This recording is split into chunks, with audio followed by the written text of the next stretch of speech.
अगर अभी तक आपने द वॉइस को सब्सक्राइब नहीं किया है तो प्लीज़ अभी सब्सक्राइब करें। हमारे इस उड़ान शो के स्पॉन्सर है classroom hunt, an educational website. Hello friends, मैं Firoz Memon, the voice channel में आप सबका स्वागत है। आज हमारे उड़ान शो का एक और नया एपिसोड है और हमारे साथ में एक और नई मेहमान है। जिस दौर में उर्दू लैंग्वेज आप देखोगे कि वो मरती नज़र आ रही है, उस दौर में इन्होंने उर्दू लैंग्वेज को ज़िंदा रखा है और सिर्फ अपने लिखावट से नहीं और बाकी अपने और भी तरीक़ों से। हमारे साथ जो आज की मेहमान है वो एक कंटेंट राइटर है और साथ में एक ट्रांसलेटर है। इन्होंने रोज़नामा हिंदुस्तान अखबार में एक 20 साल इन्होंने अपनी सर्विस दी एज एडिटर और साथ में एज अ ट्रांसलेटर। इसके बाद में कई और अखबारों में इन्होंने काम किया और कई बड़े जो राइटर्स हैं उनकी इन्होंने बुक्स को ट्रांसलेट किया, हिंदी टू उर्दू, साथ में मराठी से लेके उर्दू, इंग्लिश से लेके उर्दू। ये इनकी खास बात है कि हर लैंग्वेज को ये उर्दू में ट्रांसलेट कर सकती है। और कई इन्होंने जो है कॉलम लिखे हैं न्यूज़पेपर्स में, कई अशार लिखे, कई शेर लिखे इन्होंने, कई नज़में लिखी है। तो आज आइए मिलते हैं हमारी आज की मेहमान शिरीन दलवी से। मैडम, आपका हमारे चैनल में बहुत बहुत स्वागत है। तो हम आपसे ये जानना चाहेंगे कि ये जो लैंग्वेज है, ठीक है, उर्दू लैंग्वेज, तो इसका सोसाइटी के अंदर क्या इम्पोर्टेंस है और ये किस तरह से अभी जो है ख़त्म होती जा रही है, तो इसको किस तरह से ज़िंदा रखा जाए? जिस तरह लोग कहते हैं कि उर्दू ज़बान दिन ब दिन ख़त्म हो रही है, ऐसा नहीं है। ये एक गलत फहमी है। उर्दू ज़बान पूरी दुनिया में फैलती जा रही है। उर्दू के जानने वाले दुनिया के कई ममालिक में मौजूद हैं। और अगर आप इसका अगर गौर करें और देखें तो महाराष्ट्र में सबसे ज़्यादा उर्दू मीडियम स्कूल्स हैं और उर्दू बोलने वाले हैं, उर्दू के अखबारात भी हैं। तो इस सूरत में हम कैसे कह सकते हैं कि उर्दू ज़बान ख़त्म हो रही है? नहीं, ये जो है हम लोग जो भी सुनते आ रहे हैं, क्योंकि इंग्लिश का इतना ज़्यादा चलन हो गया है कि जितनी भी रीजनल लैंग्वेज, इवन जो मराठी भी जो है, वो तो हम महाराष्ट्र में रहते हैं तो मराठी लैंग्वेज का काफ़ी चलन है। उसके बावजूद भी जो प्राइवेट स्कूल्स वगैरह है, ये कोई प्रेफर नहीं करता कि हम इंग्लिश उर्दू मीडियम स्टार्ट करें। तो इस सिलसिले में दरअसल आप सही कह रहे हैं। दरअसल बात यह है कि अंग्रेज़ी मीडियम का तो सब पर छाया हुआ है ही, मगर जो आप उर्दू ज़बान के बारे में कह रहे हैं, ये हर ज़बान, चाहे वो गुजराती, मराठी, हिंदी, ऐसी जितनी भी लोकल ज़बानें हैं, उनका यही हश्र हो रहा है, क्योंकि सबकी तवज्जो ज़्यादा से ज़्यादा इंग्लिश मीडियम की तरफ जा रही है। और कई ऐसे स्कूल्स हैं जो जिनमें उर्दू के साथ इंग्लिश मीडियम में उर्दू कंपलसरी किया है। कहीं मराठी और हिंदी तो है ही, क्योंकि वो यहाँ की ज़बानें हैं। सेकंड लैंग्वेज में मराठी, हिंदी आपको लेना ही है। लेकिन बहुत सारे स्कूल्स ऐसे हैं जिन्होंने अंग्रेजी मीडियम में उर्दू को कंपलसरी किया है। जी, बहुत अच्छा। मैं ये जानना चाहूँगा आपसे कि आपका ये जो राइटिंग में दिलचस्पी कब से ये बहुत पुरानी, बचपन से, मतलब मैं 8वीं में थी, स्कूल जाती थी, तब से मुझे लिखने का शौक़ पैदा हुआ। अच्छा। और सबसे पहले मैं बच्चों के लिए छोटी छोटी कहानियाँ लिखती थी जो मुंबई के अखबार में छपने लगी थी उसी वक्त से। अच्छा। जी।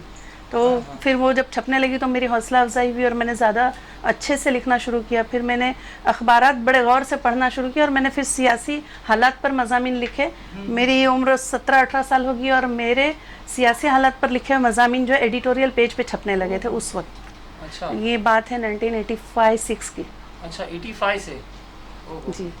तो इसके अंदर फिर बाद में और कैसे, मतलब आपको करियर करने का फिर किस तरह से मेरा ऐसा जी चाहा कि मुझे बचपन से बहुत शौक़ था कि मैं राइटर बनूं या जर्नलिस्ट बनूं। तो 91 में मेरी शादी हुई तो मेरे शौहर सहाफ़ी, शायर, अदीब, बहुत मशहूर नाम है, उनका नाम अब्दुल्ला कमाल। अच्छा। तो अब्दुल्ला कमाल के साथ मिलकर मेरी ये ख्वाहिश पूरी हुई और उन्होंने मेरी बहुत अच्छे से तरबियत की।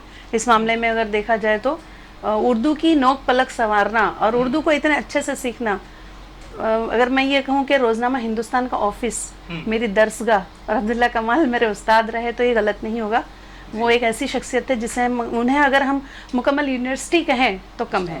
तो मैंने बहुत कुछ उनसे ही सीखा। मेरा 20 साल का एक्सपीरियंस, 20 साल का हम दोनों का साथ रहा। उसके बाद हार्ट अटैक से उनका इंतकाल हुआ और हमने अपना काम जारी रखा जी। और मुसलसल मैंने सहाफ़त में ही अपने आप को मसरूफ़ रखा। इस दौरान मैंने कई गज़लें कहीं, नज़में कहीं, कभी कोई अफसाना भी लिखा, कभी अदबी किताबें, जैसे ये शायर अदीबों की किताबें आती हैं तो उस पर मैंने तबसरे लिखे, ना रिव्यू वगैरह लिखने का काम मैं हमेशा करती रही। अच्छा। तो अगर आज किसी को इसमें अगर करियर करना है, राइटिंग में, अगर लिटरेचर में अगर किसी को करियर करना है तो क्या वो कर पाएगी? मतलब हम एक लेडीज़ के हिसाब से हम पूछ रहे हैं कि अगर किसी लेडीज़ को, किसी लड़की को इसमें अगर है ना ये अपना स्कोप अपना करना है स्कोप तो क्या करना है, मतलब अपना मुस्ता हाँ बिल्कुल कर सकती है, कोई मुश्किल नहीं है। हाँ लेकिन ये ठान लेना चाहिए। असल होता ये है कि दीगर ज़बानों में भी लड़कियां जर्नलिस्ट हैं, एडिटर जी। पोस्ट पे भी हैं, सब कुछ है, लेकिन उर्दू में थोड़ा सा मुश्किल पेश आती है क्योंकि लोगों का नज़रिया थोड़ा सा मुख्तलिफ होता है औरत के ताल्लुक से, कि ये तय कर लेते कि औरत ये नहीं कर सकती, जी या औरत एडिटर के पोस्ट पे क्यों, कैसे, इस तरह के सवालात। और इन रवैयों को मैंने झेला है, मुझे पता है। लेकिन मुश्किल कुछ भी नहीं, एक बार तय कर लें कि हमें ये करना है तो कोई भी काम, चाहे वो जर्नलिज्म की फील्ड हो, मीडिया की फील्ड, कोई किसी और मीडिया की फील्ड हो। नहीं, तो हमारा पूछने का एक और मकसद ये था कि अगर उनको इसमें करियर करना है तो कहाँ से शुरुआत करनी चाहिए? अभी इस तरह के जो कोर्सेज हैं, BMA में बैचलर ऑफ मास मीडिया, हाँ, तो वो करके अगर कोई फ्रेशर आता है हाँ, तो फील्ड में उसको वो इस तरह से कामयाब नहीं हो पाएगा जब तक कि वो अपने तौर पे अपनी ज़ाती दिलचस्पी और अपनी मेहनत से आगे न बढ़े। उसमें ज़ाती दिलचस्पी होना सबसे बड़ी बात है। सिर्फ कोर्स क्या एक फॉर्मेट होता है, उसके बाद आप जितनी मेहनत करेंगे उतना आगे बढ़ेंगे। तो आपका पसंदीदा राइटर कौन है? मेरे पसंदीदा राइटर देखिए, लिटरेचर से हटकर अगर है तो इब्न सफ़ी। इब्न सफ़ी बहुत मशहूर राइटर है जिनके 300 से ज़्यादा जासूसी नावल हैं जो मैंने बचपन से पढ़ना शुरू किए। अच्छा। और 300 से ज़्यादा पढ़ भी डाले। हो। और उसके बाद अगर लिटरेचर में देखा जाए तो पुराने राइटर्स में मुंशी प्रेमचंद है, सादत हसन मंटो और इस्मत चुगताई, कुर्रतुल ऐन हैदर, ये मेरे पसंदीदा राइटर्स में से हैं। इस्मत चुगताई मुझे इसलिए पसंद है कि वो बहुत बोल्ड राइटर हैं और उन्होंने उस दौर में लिखना शुरू किया जब लोग औरतों को पढ़ाते नहीं थे। अच्छा। पढ़ाते थे लेकिन लिखने की तरगीब, मतलब लिखना नहीं सिखाते थे, इसलिए कि कहीं लड़की जो है किसी लड़के को खत न लिख डाले। हाँ। इसलिए लड़कियों को सिर्फ घर में थोड़ा पढ़ना सिखाते थे।